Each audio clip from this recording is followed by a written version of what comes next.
Clear and no bubbles? Tara, let's laminate. So, itong picture is matagal na to sa wall. So, naka-scotch tape lang siya. So, ang first thing na gagawin natin is linisin siya. Yan. So, free from debris. Particles. Ayun. Kasi masisira yung laminate mo if may particles siya mai-include. So, ayan. Let's place it in our free laminating sheet. And, of course, don't forget to put spaces. Itong button na to sa baba is for on and off. Yung sa taas naman is choosing options or modes.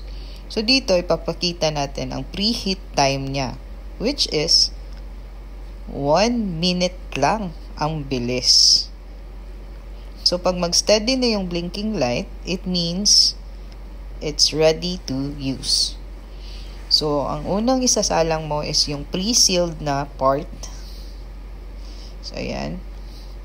I-sure lang natin na flat siya. So, guide it as it goes. Ayan. So, this is the actual speed of laminating. So, this ensures that the heat is evenly distributed sa ating laminating sheet. And you'll see, this is the result.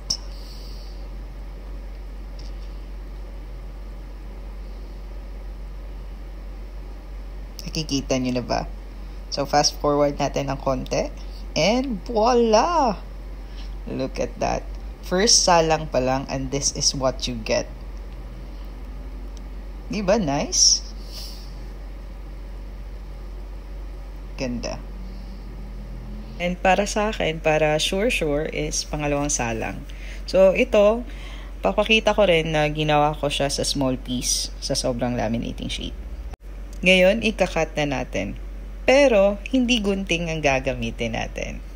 Ano? Eto, ang one of the freebies.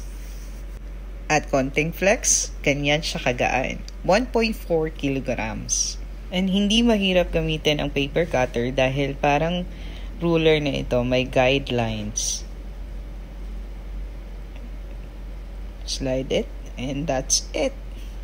Push and slide lang to. Push and slide. As easy as that.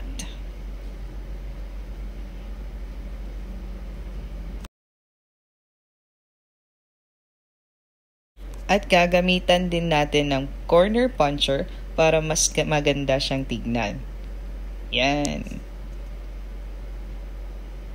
And also the hole puncher para magamit natin yung ring binder. Chick. Nice. And this is what I said, ring binder. Yan, open it. So, marami kang projects na magagawa with laminating lang. You can create menus. This is good for office, school projects, business. So, try mo na.